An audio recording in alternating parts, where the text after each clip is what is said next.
Ultimately, do you think that with language like second wave from the Prime Minister, we are being softened up for another national lockdown?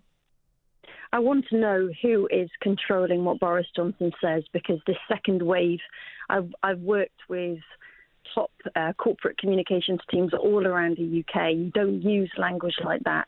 You simply don't, unless you want to induce fear. You do not use language like second wave and lockdown. I mean, he said to the Sunday Telegraph back in 19th of July 2020, I can't abandon that tool anymore. He was talking about a nuclear, lockdown being like a nuclear deterrent. He made it and comforted us. He did, and I remember it so well. 19th of July 2020, talking to the Telegraph, I don't want to bring another lockdown.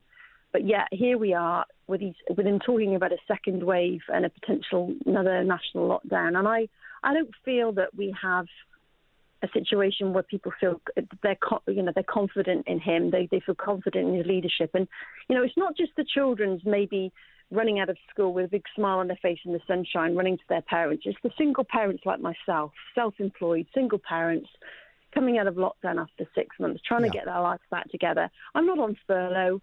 I'm not married. I'm not sitting there with a Waitrose delivery, laughing with a nice long holiday, enjoying my nice long holiday. I am suffering. And I'm looking at the leadership of this country, which I believed was a democratic. I thought I was living in a free democratic society, and I'm starting to have doubts. Anna, we know you have to go at bang on 1:15. What do you think is going on here? Is it just a case that this government is terrified of presiding over more deaths, and that essentially they've lost their bottle and not made the calculation that the resulting loss of life from the COVID measures will be far greater than the virus itself? I can't be drawn on what's really going on. I wish I could call that out, because that's what we all want to know. What on earth is going on behind the scenes here? What is the motivation behind this language? It's scaring people. It's making them feel really unsafe and insecure. The catastrophic effects on joy. I mean, I want to go swimming tomorrow. I can't just go swimming. You have to book in a week in advance.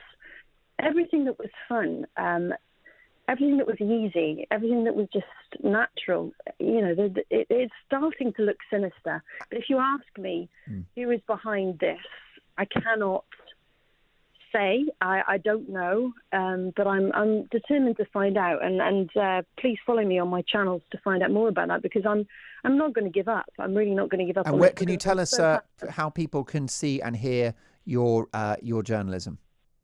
Well, it's very important. The last two interviews I've done, one with Professor Richard Enos, and also another one with a psychologist called Rachel Alexander. They're on my YouTube channel. I'm also on Twitter, but I would really direct people to my YouTube channel, because I've got a new opinions channel where people from all over the world are coming to share their views. All views are welcome. But in particular, Professor Richard Enos was at a demonstration, a protest in Edinburgh on the 5th of September. He was approached by a BBC reporter who said that they were sent to smear. That was later confirmed the next day, because that BBC reporter asked for his comments to be removed from my broadcast. So we are in a very serious situation indeed. I'm getting people from my past. I worked at ITV and also at the BBC. I'm getting them contacting me now. I've also got an insider at the BBC telling me what's really going on. We are in a very serious position indeed, with a certain generation looking to these media brands for comfort and security and assurity in a time of crisis, and they're not getting it. And I think I'm in a place where I can hopefully give a platform to any BBC journalists right now, or ITV journalists or Sky or Guardian, who don't feel comfortable with the messages they're putting out. They're very, very welcome on my channel anytime. So, Anna, you don't feel that readers and listeners and viewers are getting the truth from the main media outlets? I don't think they're getting the truth from the main media outlets, and I don't think they're getting the truth from the government. I cannot believe they're using that language of second wave. Why would Boris Johnson use those words, second wave? Why would he do that? I think you're right. You're right to focus on that, because that statistically that just isn't the case yet, and therefore you wonder what the agenda might be. Anna, we know you have to run. We're deeply grateful for your time. Let's speak again. Anna Brees is a new media publisher and trainer and former BBC journalist.